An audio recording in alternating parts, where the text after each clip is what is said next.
Hello, this is Kenny's Two Pennies, and Richard Sherman. We don't need you talking crap about Kenny's Two Pennies, and we don't need you getting in the camera like that about Michael Crabtree. Cause let me tell you something, Richard Sherman, if you talk crap about Kenny's Two Pennies, I'm gonna kick your ass. Well, that's the slight detour that I'm taking opening this week's show. Usually I start opening about the Orange, but I'm going to open about that. Especially seeing that and also seeing there about Bill Belichick whining about the hit that Wes Welker put on Aqib Talib.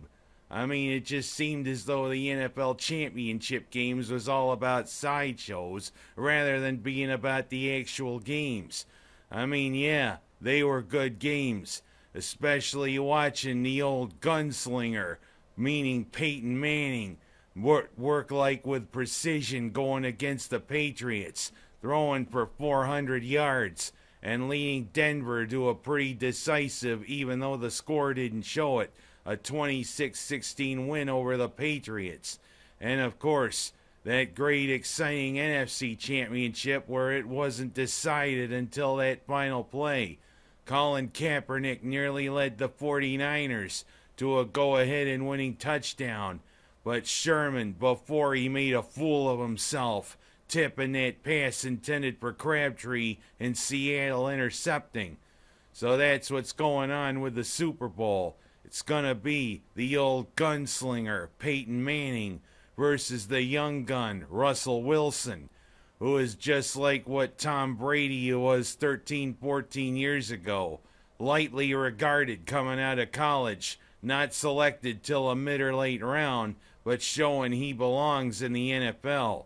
Russell Wilson has been pretty impressive in his 2 years in the NFL, and he's the young gun. But of course, he's going against the old master in his third Super Bowl, Peyton Manning, leading his second team. And 2 years ago, everybody thought Manning's career was done because of his neck injury and the surgeries. But you never can keep an old gunslinger down. Of course, everybody makes do about how loud he barks out those signals. Hell, he's so loud he can be heard into the upper rafters of I don't know what. Every stadium. Even if you put him in the dome. He probably can be heard all the way up to the press box without a mic. And what's with this Omaha? Omaha! Of course, everybody was making do about him yelling that. Well, actually, it's a code word for a play. But I know a code. This is what I can do. It's a message. Yeah? In code. Yeah? I got it. What is it? Shut up, you pissant. Whatever. It's the first Super Bowl in really a cold weather city without a roof. 'Cause I mean, let's face it, the Super Bowl's been up in Pontiac, Michigan, but it's under a dome. This time, it's gonna be in the New Meadowlands. It's gonna be Denver versus Seattle. It's gonna be an interesting one, even without the annex of Richard Sherman. Well, let's get back from that detour, shall we? Let's talk about the Orange, who just keep rolling along. Everybody thought Pittsburgh was going to be the bump in the road for the Orange. And let's face it, it was like those old Big East encounters with the Panthers. It was a tough battle. But Tyler Ennis is showing why he could be this generation's Carmelo Anthony for the Orange. Tyler Ennis is wise behind his years, and he showed that he can get right to the basket and get the points when the Cuse need it. And of course, what's with Pitt's coach Martin there, especially with his little poop-eating grin when he got called for a technical? What's with this? Why don't you want to slap that grin off of him? Well, hey, you should have shut up, Martin. But of course, what's with the Cuse player missing both of the free throws? Kinda brings back bad memories of the 80s, doesn't it? When we couldn't hit the side of a barn on free throws.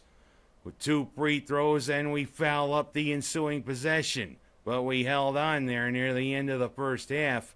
We held on to beat the Panthers. Everybody thought that was going to be the bump in the road. But we took care of that bump. Well, of course, let's hope the Cuse is not looking way ahead. Because you know what's happening next Saturday? It's those Blue Devils coming into the Dome. And there's talk of maybe bringing that court going lengthwise down the Dome. Maybe able to fit maybe 50,000 fans.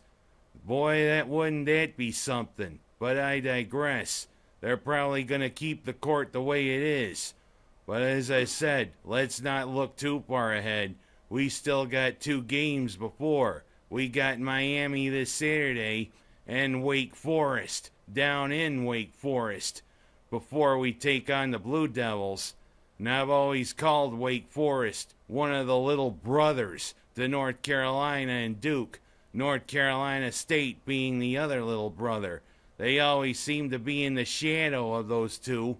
But you know, Wake Forest can be pretty tough themselves.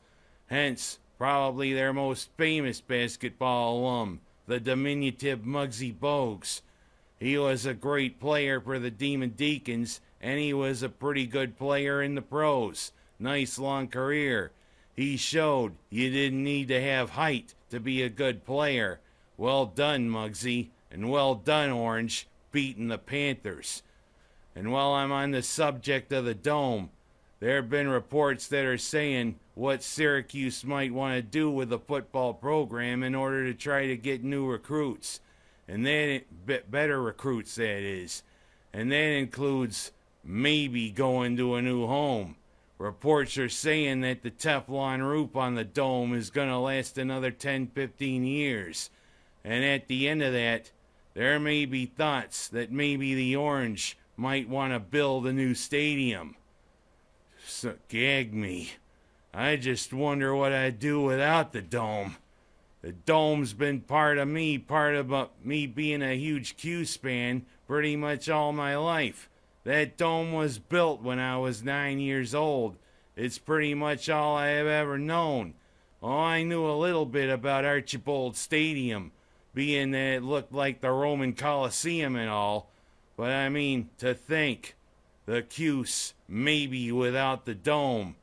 Thing is, some are saying that the Dome now is pretty much obsolete. Yeah, I mean, it was designed in the late 70s around that, but I mean, they made upgrades in that.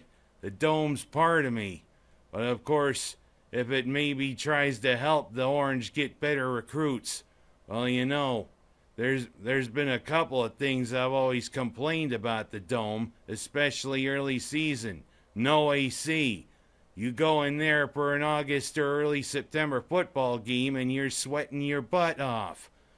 But I digress. I've always been in awe when I've gone inside the Loud House. There's nothing like it. That Dome's part of me being a Cuse fan. But I mean, if there's progress, well, so be it. And last but not least, I want to talk about what's coming up in a couple of weeks. The athletes of the world are going to descend on southern Russia for the 2014 Winter Games. Almost got ahead of myself there. Of course, every time the Olympics are on, I always like to see how we do. You know, I'm always rooting for USA, but I'm also wondering whether everybody can stay safe. This seems to be a most unstable situation with potential terrorists. Hence those 2 bombings there in Volgograd a few weeks ago.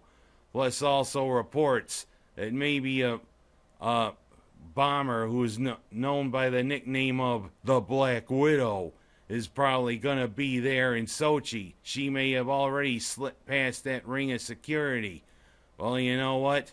If she's a Black Widow, then I'm an insect.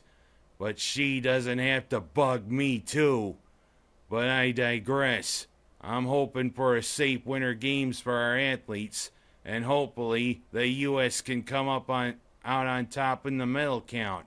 Although I'm not so sure about Norway. Norway seems to be the favorite to win the most medals there in Sochi. But as I said, I just hope for a safe Olympics and a great showing for the USA. USA! USA! Let's go SU! And you know what, Richard Sherman? That's how I close my show. And don't you say anything about it. And get a haircut.